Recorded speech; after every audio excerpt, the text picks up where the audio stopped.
and welcome. I'm Ramesh Ramachandran, and you're watching a special broadcast here on DD India. And I have with me a very special guest, Ambassador Ugo Astuto of the European Union to India, to talk about the EU India ties in relation to the COVID-19 situation obtaining in Europe and South Asia as we speak, and other matters of regional and global interest. Ambassador Astuto, thank you for making time to be on DD India. Appreciate it. Thank you for inviting me. Right, Ambassador, let me get down straight to the obvious question, and that has to do with the COVID-19 situation obtaining in Europe and many parts of the world. What's your sense of the situation obtaining in Europe, and how and why is it that some say Europe is the worst hit? Well, look, this is a pandemic. Right. So the whole world is affected. And it's affected at the beginning of the crisis. No one around the world was really prepared for something of this magnitude. So it has taken some time for the international community to realize the dimension of the challenge. When it comes to the European Union, well, in the past few weeks, we have taken extraordinary measures to deal with the situation. Just a few examples. We have created a common stockpile of medical equipment. We have invested in research for treatments and vaccines. We have organized joint procurement for the most urgent supplies, such as protective equipment. Right. And we have set up a team of experts from across Europe to share the best knowledge to save lives. So in short, we now in Europe, we are using every available tool to save lives in a truly European spirit of solidarity. And I'm convinced that Europe will emerge from this crisis even stronger. And hopefully what we see now is that the countries that have been hit first, what we see is a progressive decrease in the number of cases. So this does not mean that we can lower the guard, obviously, but we can be hopeful that we are beyond the peak of the crisis. Indeed. If I can rewind to late January and early February, Ambassador, when China was still grappling and struggling with containing the virus in the Hubei province, in Wuhan in particular. And then suddenly we saw it spread to Italy, Spain, France, now Belgium, the Netherlands, and many countries, including across the Atlantic, the US, for instance. Is there any understanding in the European Union today as we speak, in Brussels in particular, about the origin and spread of the coronavirus from Wuhan to all corners of the world? Well, look, I think we would all welcome a thorough scientific inquiry into the origins of the virus. That's important for the future to prevent further global crisis. But the priority now is saving lives. Right. The priority is to address the health challenge, and it's important we all pull together at bilateral and multilateral level. Today, that's the focus. We need to overcome the health emergency, and we need to do it all together. The international community must come together, and we need to together to address the situation using all the multilateral tools we have in a spirit of global solidarity. In that context, Ambassador, does the European Union have a EU-wide plan for itself and also measures or collaborations with other organizations around the world? Well, we certainly do. When it comes to the domestic challenge, I've indicated a few of the measures taken. It's a fact that the European Union now is addressing the situation as one, with a maximum coordination and a spirit of solidarity. But the same applies when it comes to multilateral fora. It's a global crisis, right? Which means that we need a global response, and global solutions are required. That's why obviously the UN and the World Health Organization have a significant role to play in this respect. So we have to increase global resilience, and the European Union is playing its part. We have mobilized 400 million euro boost global preparedness. This will be this amount will be used to support the World Health Organization. Mm-hmm. Right. So these are just few concrete examples of what the European Union is doing. Let me simply also add that we have approved in the European Union a package of funds around 15.6 billion euro to help our vulnerable partners around the world, so that we can all deal with the impact of the pandemic, because we are all in this together. Absolutely. And we need together to come out of the crisis. Indeed. You mentioned about the World Health Organization. I'll come to that in a bit. But before that, I want to quote what the EU High Representative for Foreign Affairs and Security Policy, Josep Borrell, said not so long ago. And if I can quote from his statement or blog, he says, and I quote here, "There's a global battle of narratives going on in which timing is a crucial factor. In January, the dominant framing was of this being a local crisis in Hubei province, aggravated by the cover-up of crucial information by Chinese party officials. Europe was sending a lot of medical equipment to help Chinese authorities that were overwhelmed at the time. Since then, China has brought down local new infections to single figures, and it's now sending equipment and doctors to Europe, as others do as well. China is aggressively pushing the message that, unlike the US, it is a responsible and reliable partner. In the battle of narratives, we have also seen attempts to discredit the EU, as such, and some instances where Europeans have been stigmatized as if all were carriers of the virus," unquote. Now, there are a lot of ground he's covered in this statement. He's spoken about the Chinese, the cover-up. He's spoken about how China is changing the narrative. He's spoken about stigmatization of European Union nationals. So your thoughts, Ambassador, on this changing perception and the battle of narratives, as Borrell put it? Well, look, what I can tell you is that this is a moment for cooperation. This is a moment where we all need to pull together as an international community. And it's only by cooperating across borders that we can beat the virus. Right. And the European Union is actively working for a common international approach.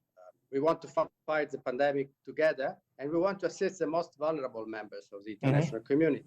So that's where all international endeavors must be based. Right. And our action needs to be grounded on timely and transparent sharing of information, grounded on the best available scientific evidence. So this is our focus now, and that's where the essential efforts of the European Union are focused upon as of today. Right, and you spoke about the transparent sharing of information. So in that context, Ambassador Astuto, the US and Australia, to begin with, have called for an independent investigation into the origin and spread of the virus. Is there an EU position as well on this? Well, look, the High Representative said a few days ago that we would welcome a thorough scientific inquiry into the origins of the virus as an important exercise for the future to prevent further global crisis. But again, let me repeat, the priority now is about saving lives. So that's where the focus of our efforts must be, addressing the health challenge. And in order to do so successfully, we have to do it together. We must all pull together at bilateral, multilateral level. And that's the focus of our endeavors now, facing the health emergency together. Right. Let's shift our focus, Ambassador, if you will, to South Asia and India in particular. Now, since the outbreak of the coronavirus, we've seen the Indian government take radical measures, for instance, imposing a flight ban very early on, imposing a nationwide lockdown for now nearly 40 days, a country of the size and scale of India with 1.3 billion people, Ambassador, in lockdown for more than 1 month. We've also seen India engage in diplomacy in terms of helping other countries with pharmaceutical products, including hydroxychloroquine and paracetamol and other products. We also seen Indian government collaborating with European Union and other countries to repatriate foreign nationals stranded in India. So on balance, when you look back at Indian government's response to the crisis, what's your assessment of how good or bad India has performed? Well, look, I think the Indian government has taken extremely seriously the crisis, and rightly so. And they have adopted very strict measures for very good reasons, based on scientific evidence. And I think what you can see is that the infection is still contained in India, so it's definitely a success for India and a success for the world. What I would also like to say is that the European Union looks at India as an indispensable partner in this global endeavor of the international community to fight the virus. And we are actually cooperating in a number of ways. We have a constant conversation. And we have particularly appreciated the spirit of global solidarity, which has inspired a number of decisions by the government of India. You referred, for instance, to medical supplies, and we're very grateful to the government of India for having authorized several shipments of pharmaceuticals to Europe at this time of need. Not just to Europe, actually, to a number of countries and partners worldwide. I think that's a concrete example of the global solidarity we need. And in that context, Ambassador, is there any collaboration or cooperation happening between Brussels and New Delhi on vaccine research, for instance? Well, the European Union has launched several new initiatives in research and innovation to look for a vaccine. We have invested now in an emergency fund, 140 million euro. And India is a long-standing partner also in research and innovation. For instance, we have been working for quite a number of years on developing a new generation of influenza vaccines. And we are joining hands with India also on some multilateral fora with a focus on vaccine development.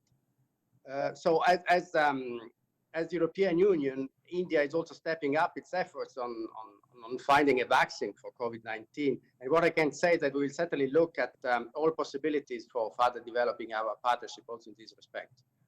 Indeed. And in the absence of a vaccine, Ambassador, many people around the world say social distancing is the only viable solution or alternative. In that context, Ambassador, is there a view in Brussels as to how long to enforce a lockdown? Many countries and communities are saying, enough, let's get on with our lives. But some governments, with valid reasons, including India, are having a cautious response. They're either deciding to partially enforce the lockdown or partially lift the lockdown. So is there a consensus in Brussels as we speak on how to enforce or lift or extend the lockdown? Well, look, I'm not a medical doctor, so I cannot enter into specific details. But what I can say is that what inspires decision in Europe is the best scientific evidence. It is the best scientific advice we can get. And I think the same is true for India. So whatever decision is taken, obviously, needs to be grounded on science. So we are seeing some easing up of restrictions after a long lockdown, but all that obviously is dependent on the scientific advice of government. And talking about multilateral organizations, Ambassador, you spoke about the World Health Organization. Now, at the recently concluded G20 summit, the virtual summit, Prime Minister Modi of India spoke about reforms of the WHO. Now, does the European Union subscribe to that view that WHO needs to be reformed in keeping with the times we're living in? Well, the first thing I would like to say is to pay tribute to the initiative of the Prime Minister to engage a conversation on COVID in G20.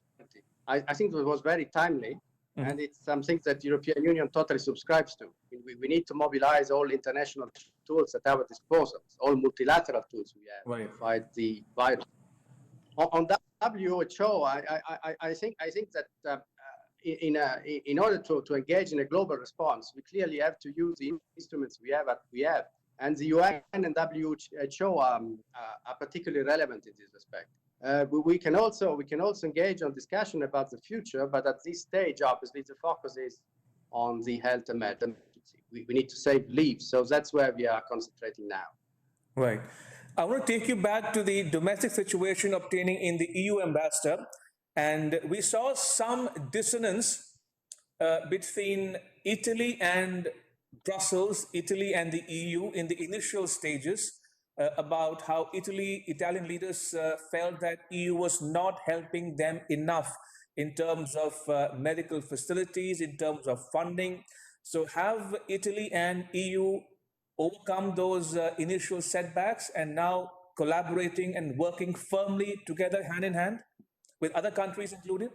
Well, I think it's fair to say that it's taken some time to get prepared for facing this crisis. But it's also fair to say that this has happened to everyone. The whole international community has been taken aback by such the magnitude of the epidemics. Right. But I'm happy to say that now, for sure, the European Union has pulled together, and we have set in motion an extraordinary number of measures that are meant to address the health crisis now and then the economic fallout in a post-COVID scenario. So the answer to your question is yes, we are now acting together in a spirit of full solidarity day in, day out, and we are using all the tools we have available at EU level and when it comes to individual member states. That's true domestically, but the same recipe, solidarity, applies to our international projection. If there is one thing that this crisis has taught us, it's that the world is one. The virus knows no border. So we all need to act together. Indeed. And do you think, Ambassador, that this COVID-19 crisis has changed the definition or approach towards security, for instance? Is this, in a sense, a new 9/11 moment in the sense that health security has come into prominence on the world map, at the global level?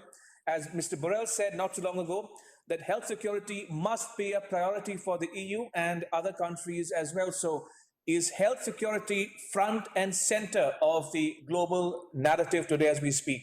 Well, it certainly is. As we speak, it certainly is. And the other lessons to be drawn by the crisis that we need to devise global responses to the global challenges. And the European Union is doing its part in fostering a common international approach. So domestically, I think we are acting with determination to protect our citizens and public health. But we are doing the same also globally, to address the consequences of the crisis around the world. So now the health emergency, tomorrow the economic fallout. With India, we start from the same proposition that we need a responsible response by the international community, a response based on solidarity and multilateralism. So together with India, I think that we can contribute to shaping the future global agenda, fostering multilateralism and international cooperation. Right.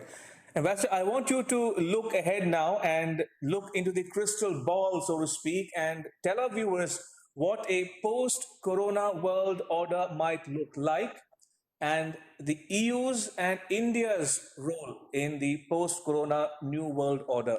Look, you said it yourself, it's difficult to gauge today what the post-COVID world will look like. Will it be different?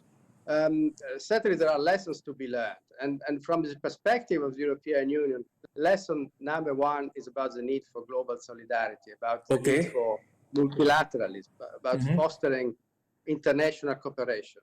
So that's certainly one feature of the reflections that we hope we will be able, all of us, to draw upon when this virus will be over. And in these, I think India is on the same page.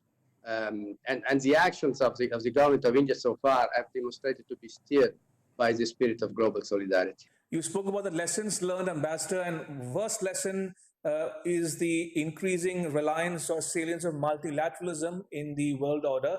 That's lesson number one in your estimation. Now, some would argue that in a post-corona world order, it will be an Asian century in the sense that China has proven to the world how to grapple with a crisis of this magnitude. It has kept the death toll and cases low. It is helping other countries cope with the crisis. So in terms of winners and losers, there are many commentators who say that the European Union might end up as the biggest loser of all in terms of losing its the idea of European Union, the European Union project, so to speak. So do you agree with that submission that EU might end up on the losing side going forward? Well, I don't so much believe in the concept of winners and losers. We are all in this together. It's a challenge to humanity, to mankind Right. overall. This is not the moment about discussing about borders. Mm-hmm. The virus knows no borders, and we need to act accordingly. Right. As to the European Union, well, I beg to differ to this assessment. Actually, my impression is that the European Union is growing stronger out of the crisis, and its values of solidarity, and this fundamental value of solidarity is actually getting more and more recognized. So my take would be that actually to work together, we learn out of this crisis about the need to work in a multilateral fashion, in a cooperative approach. So you're confident that multilateralism and globalization will survive this crisis? I think they have to. I think that's the lesson we can draw. I mean, in a time of crisis, there is a natural instinct simply to look inward, but it's a wrong instinct. Right. If we look inward, we'll all suffer. In terms, it will take longer for us to recover. We will pay a higher human cost. It's only by cooperating together that we can actually mitigate the effects now and then win the challenge later. Right. And talking about South Asia now, Ambassador, you're also accredited to other countries in the neighborhood, including Bhutan, for instance. So what's your assessment of South Asia as a whole in terms of combating the coronavirus pandemic, number one? And number two, for instance, the Prime Minister Modi's initiative of reaching out to the SAARC countries and creating a fund for helping all SAARC members to cope with this crisis. So is South Asia doing all it can to beat the virus, in your estimation? Well, thank you very much. I don't think I can be so ambitious as to pretend to have an overview of the whole continent. I'm accredited to Bhutan only, and Bhutan, I think, is coping well. Again, Bhutan has been taking measures early on, and now they're reaping the fruit in the sense that the rate of infection is pretty low. Let me also simply briefly comment on the initiative of the Prime Minister to bring the conversation on the virus at the SAARC. And in this sense, I think it's particularly timely initiative because regional cooperation is an essential piece of the puzzle when we talk about multilateral. Absolutely. So it's indeed a praiseworthy initiative. Indeed. And a quick word from you, Ambassador, on the postponement of the EU India Summit. Prime Minister Modi was supposed to travel to Brussels, which had to be postponed. So are we looking at a future date, for instance? If not, Prime Minister Modi physically traveling to Brussels, maybe a virtual conference, maybe? I mean, any thoughts on that? Well, we are actively discussing this with the Indian government. We had to postpone the summit on the 13th of March for obvious reasons, and we are now focusing on the health emergency. But what I would like to point out that even at this time, the interaction between the European Union and India continues. It continues with regular contacts. The President of the Commission, von der Leyen, spoke to the Prime Minister a few weeks ago. The High Representative Borrell also had a conversation with the Minister, with Dr. Jaishankar. And we're also discussing about perspective for the next summit. So what I can tell you is that the interaction is still very strong, ongoing, even in a virtual mode. Right. And just last couple of questions, Ambassador, very quickly, the regional situation in the region, if you look at Afghanistan, for instance, there is a lot of back and forth happening between Brussels and Kabul. NATO is involved, Americans are involved, there are talks happening with the Taliban. Your thoughts on the way forward for peace in Afghanistan, Ambassador, because that's a very crucial part of the world which has been in crisis for years, for decades on end, with no solution in sight. So does the EU have a position on how to proceed with the talks with the Taliban? Maybe offer to host the talks going forward? I'm not sure I'm particularly well positioned to discuss about Afghanistan. I'm not an expert about that, but what I can tell for sure is that we look forward to an Afghan-led and Afghan-owned peace process, which can preserve what has been gained in the past decade or so in terms of rule of law, democratic rights, women's rights. And we are sure that whatever step is taken will be conducive to that result. Obviously, peace is paramount. All right, on that note, Ambassador Astuto, thank you so much for making time to be on DD India and speak to our viewers. Appreciate it. Thank you for your time. Thank you very much. Thank you. And that's a wrap on this special broadcast. But news continues here on DD India. You can catch all the latest updates on our social media, mobile, and digital platforms. Thanks for watching. Bye bye.